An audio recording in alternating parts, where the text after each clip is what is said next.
Hello friends, मैं हूं अर्पित और आपका स्वागत है लॉर्ड्स ऑफ लिटरेचर पर। दोस्तों, आज हम जिस मशहूर पोएम की समरी और क्रिटिकल अप्रिसिएशन डिस्कस करेंगे वो है विलियम बटलर यीट्स की the lake isle of Innisfree. इस पोएम को मैंने ऑलरेडी एक वीडियो में एक्सप्लेन किया हुआ है, जिसका लिंक मैं डिस्क्रिप्शन बॉक्स में दे रहा हूं। आप पहले उस वीडियो को ज़रूर देखिएगा, तभी आपको ये पोएम अच्छी तरह से समझ में आएगी और आप इससे रिलेटेड क्वेश्चंस अच्छी तरह से कर पाएंगे। तो आइए चलिए शुरू करते हैं। पहले हम लोग इस पोएम को देखते हैं। आप देखिए, ये 4 लाइंस के 3 स्टैंजा हैं इस पोएम में, और ये 12 लाइनों की बहुत ही छोटी सी लेकिन बहुत ही खूबसूरत पोएम है।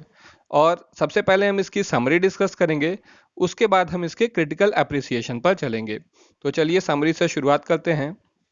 The poet declares that he will arise and go to Innisfree.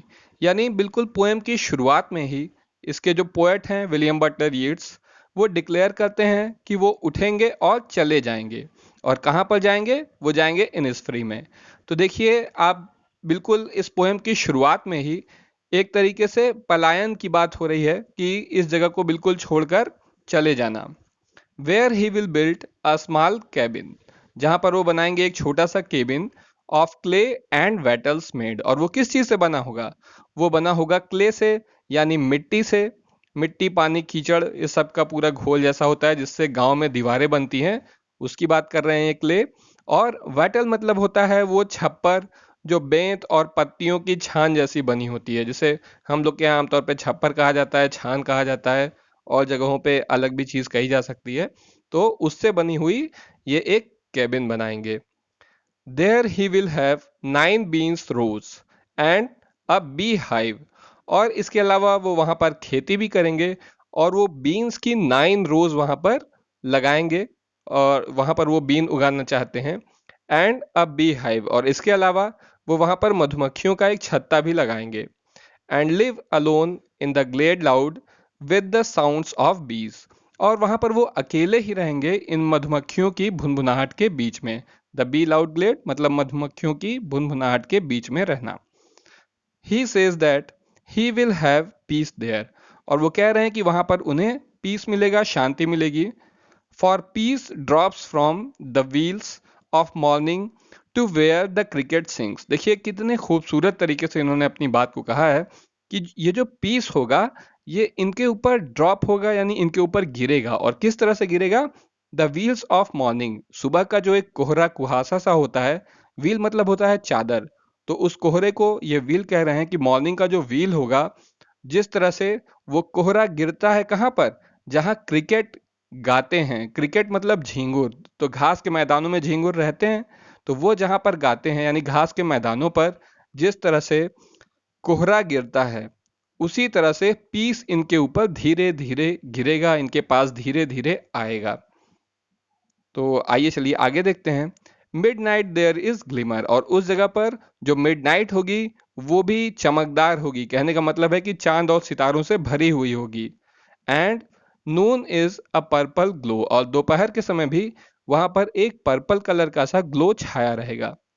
And evening is full of Lynette swing, और वहां जो शाम का समय होगा उस समय लिनेट एक बर्ड है, तो उस बर्ड के पंख की फड़फड़ाहट की आवाज वहां पर सुनाई देगी। तो इवनिंग होगी वो किससे भरी रहेगी? लिनेट्स जो कि एक बर्ड है, उसके विंग्स की आवाज से, यानी उसके उड़ने की आवाज से।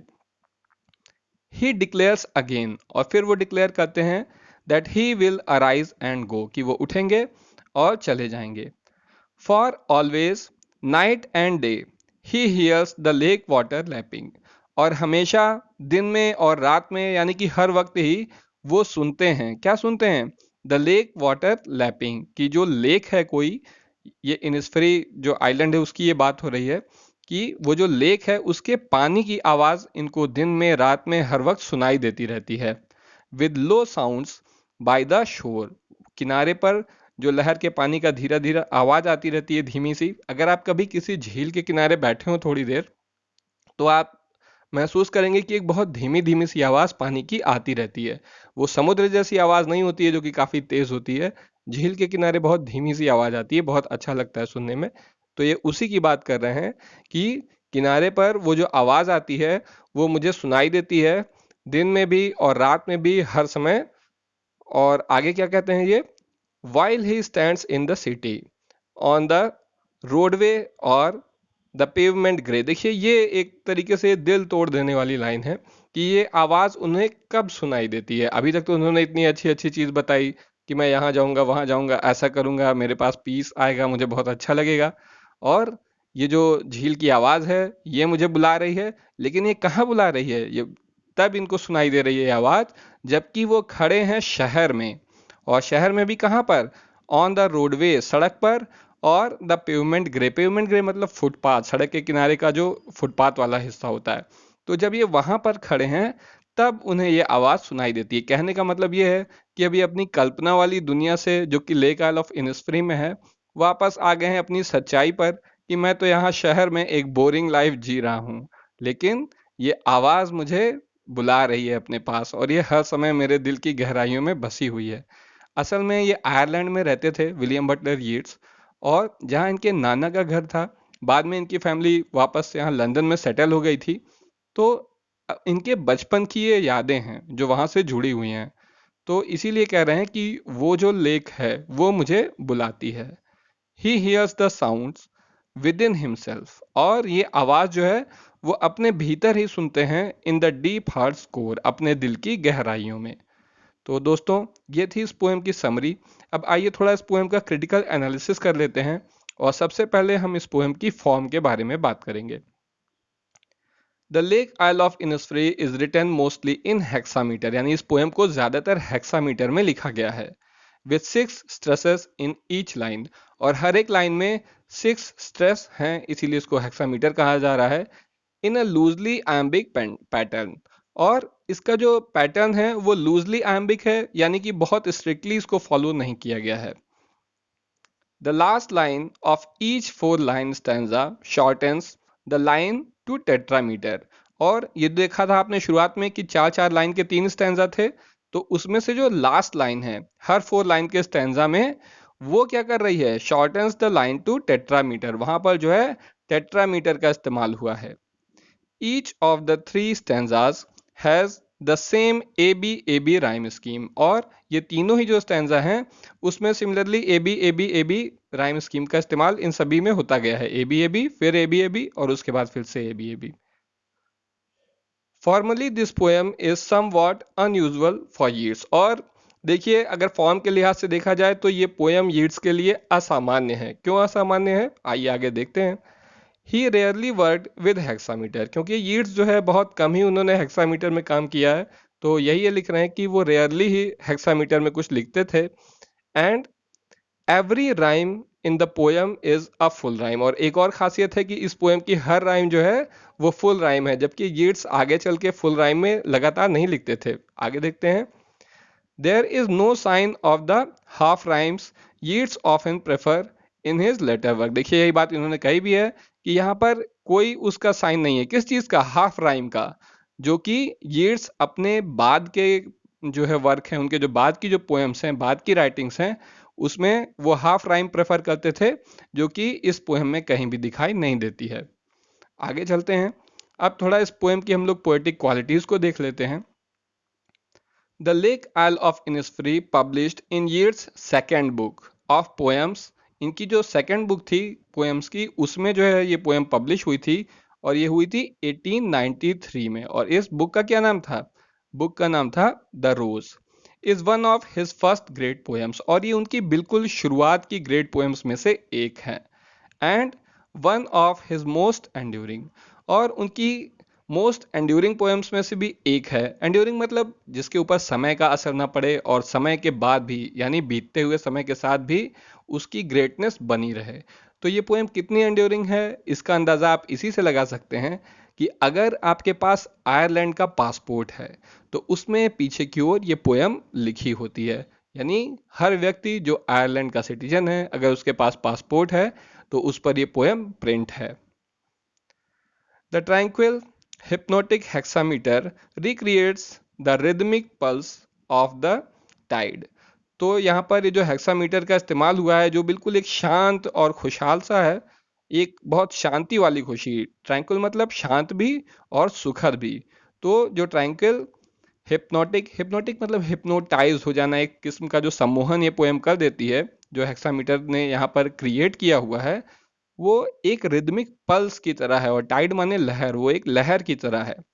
The simple imagery of the quiet life the speaker longs to lead. Imagery मतलब होता है कि कल्पना, ख्याल, उसका बिल्कुल चित्रण कर देना। तो जो बिल्कुल सिंपल सी इमेजरी है, किस चीज की? ऑफ क्वाइट लाइफ, उस शांत जिंदगी की। The speaker longs to lead, longs मतलब होता है किसी चीज की बहुत ज्यादा इच्छा करना। तो वो शांत जिंदगी की जो इमेजरी है, जैसी कि जिंदगी स्पीकर जीना चाहता है, जिसके लिए वो लॉन्ग कर रहा है जीने के लिए, यानी जिसको पाने की वो इच्छा रखता है, वो क्या है? वो longs to lead as he enumerates each of its qualities. Enumerate का मतलब होता है एक एक करके बताना। तो वो अपनी जो उनकी शांत जिंदगी होगी लेक ऑयल ऑफ इनिस्फ्री में, उसको वो जैसे जैसे एक एक करके उसकी एक एक क्वालिटीज बताते जा रहे हैं, lulz the reader into his idyllic fantasy. तो वो क्या कर रही है? लल का मतलब होता है कि बहकाना या बिल्कुल सम्मोहित सा कर देना। तो वो क्वालिटीज जो है पढ़ने वाले को बिल्कुल उस फैंटेसी की दुनिया में लेकर जा रही है। कब तक के लिए? Until the penultimate line jolts the speaker, जब तक कि पेनुल्टीमेट का मतलब होता है कि लास्ट से पहले वाला, जिसे हम लोग आमतौर पे कहते हैं सेकेंड लास्ट, आखिरी से पहले का। तो ये तब तक जो है उस फैंटेसी की दुनिया में रीडर को लेके जाती है, जब तक कि आखिरी से जो पहले वाली लाइन है, वो जॉट मतलब धक्का देना, वो स्पीकर को जब तक धक्का नहीं देती है, एंड द रीडर, और रीडर को भी जब तक धक्का या झटका नहीं देती है। यानी देखिए, ये जो लास्ट के पहले वाली लाइन थी, ये एक तरह से चौंका भी देती है। Back into the reality of his drab urban existence, जो कि वापस जो है, जो राइटर हैं उनके एक किस्म, ड्रैब माने होता है बोरिंग या नीरस, तो उनके जो एक बोर्डम और नीरसता से भरी हुई अर्बन लाइफ है, उसके बारे में मतलब वापस उन्हें वहां पर लेकर आती है लाइन। तब तक, जब तक कि ये लाइन नहीं आ जाती है, तो एक कल्पना की दुनिया में जीते रहते हैं लोग। क्या है वो last line? While I stand on the roadway की, ये सब वो जो झील के पानी की आवाज मुझे कब सुनाई देती है? जबकि मैं यहाँ पर सड़क पे खड़ा हूँ, और ऑन द पेवमेंट ग्रे, या फिर फुटपाथ पर खड़ा हूँ, तब मुझे वो आवाज सुनाई देती है। तो दोस्तों, अब थोड़ा इसको हम लोग और आगे चलते हैं। The final line, I hear it in the deep heart core, और इस पोएम की जो फाइनल लाइन है कि मैं इस झील की आवाज को अपने दिल की गहराइयों में सुनता हूं, is a crucial statement for Yeats.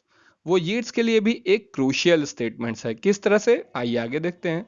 Not only in this poem, न केवल इस पोएम में, but also in his career as a whole, बल्कि उनकी पूरी करियर में, यीट्स का जो पूरा एज ए राइटर करियर है, उसमें भी ये बहुत ही क्रूशियल स्टेटमेंट है। देखिए, इस बात को अगर आप अच्छी तरह से समझना चाहते हैं, तो मैंने विलियम बटलर यीट्स की बायोग्राफी भी अपलोड की है इसी चैनल पर। आप उसे भी ज़रूर पढ़िए, उसे ज़रूर देखिए एक बार। तब आप जो है यीट्स को एज ए राइटर समझ पाएंगे। देखिए, ये कह रहे हैं, I hear it in deep heart score, मुझे जो है ये दिल की गहराइयों में सुनाई देती है। ये आगे आप पढ़ेंगे तो आपको समझ में आ जाएगा। The implication that truth of the deep heart score are essential to life, यानी कि देखिए, आपके दिल की गहराई की जो बात है, वो बहुत ही महत्वपूर्ण है। ये हम सब के लिए महत्वपूर्ण होती है। इसी बात को यीट्स ने अपनी सारी जिंदगी, अपनी सारी राइटिंग में वो इसी को कहते आए हैं। उनके दिल में जो भी बात रही, उन्होंने हमेशा कही। फॉर एग्जाम्पल, यीट्स जो थे वो आयरलैंड के फ्रीडम फाइटिंग का जो मूवमेंट था, उसके वो बहुत बड़े सपोर्टर थे। जिस तरह से इंडिया पहले अंग्रेजों का गुलाम था, उसी तरह इंग्लैंड का गुलाम आयरलैंड भी था। बल्कि यहाँ के होम रूल आंदोलन, जैसे इंडिया के बहुत से आंदोलन जो कि लोकमान्य तिलक वगैरह ने शुरू कराए थे, एनी बेसेंट ने, वो सब आयरलैंड के ही होम रूल मूवमेंट से इंस्पायर थे। तो वहां पर भी काफी खून खराबा, लड़ाई झगड़ा और एक तरीके का विवाद चलता रहता था, जिसका बहुत सपोर्ट करते थे विलियम बटलर यीट्स। आगे चल के उन्हें नोबेल प्राइज भी मिला उनके काम के लिए, और उन्हें वहाँ का पार्लियामेंट का मेंबर भी बनाया गया आयरलैंड का। तो लेकिन अभी हम इस पोएम पर वापस आते हैं। तो उनका ये कहना था कि जो मेरे दिल की जो सच्चाई है, मेरे दिल की जो गहराई में जो कुछ भी है, वो मुझे बिना दुनिया की परवाह किए, बिना कोई लाग लपेट किए स्ट्रेटली कहना चाहिए। तो वो यही कह रहे हैं, the implication that the truth, यानी जो सच्चाई है डीप हर्ट्स को, दिल की गहराइयों में, उसे हमें ज़रूर कहना चाहिए। इस पोएम में भी वो यही काम कर रहे हैं। आगे देखते हैं। Is one that would preoccupy years for the rest of his career as a poet. और यही विचार, दिल की गहराइयों की बात को कहने वाला जो है, बिल्कुल सच सच वो जो है प्री ऑक्यूपाई रहा, यानी बना रहा years के rest of career as a poet, यानी उनके पूरे पोएटिक करियर में जो दिल की बात कहनी है वो जो है बहुत ही महत्वपूर्ण रही है। The struggle to remain true to the deep heart score, और ये संघर्ष उनका हमेशा बना रहा कि आपके दिल की जो बात है उसके प्रति सच्चे बने रहें। ये नहीं कि दुनिया के प्रभाव में आकर जो है हम कहने लगे कि अच्छा नहीं ठीक है, तो ये चीज़ नहीं है। दिल की जो गहराई की जो बातें हैं उसके प्रति हमेशा उनको जो है ट्रू रहना चाहिए था। May be thought of as its primary undertaking as a poet, और ये यीट्स की प्राइमरी अंडरटेकिंग थी एक पोएट के रूप में, कि डीप हार्ट स्कोर की जो बातें हैं वो बिल्कुल वो उसी तरह से कहेंगे। तो दोस्तों, उम्मीद है कि ये वीडियो आपको ज़रूर पसंद आया होगा और आपने अब तक ये चैनल भी सब्सक्राइब कर दिया होगा। अगर नहीं किया है तो अभी कर सकते हैं। और अगर आप किसी और टॉपिक पर वीडियो चाहते हैं तो मुझे कमेंट बॉक्स में कमेंट करके ज़रूर बताइए। आज के लिए बस इतना ही। Thank you.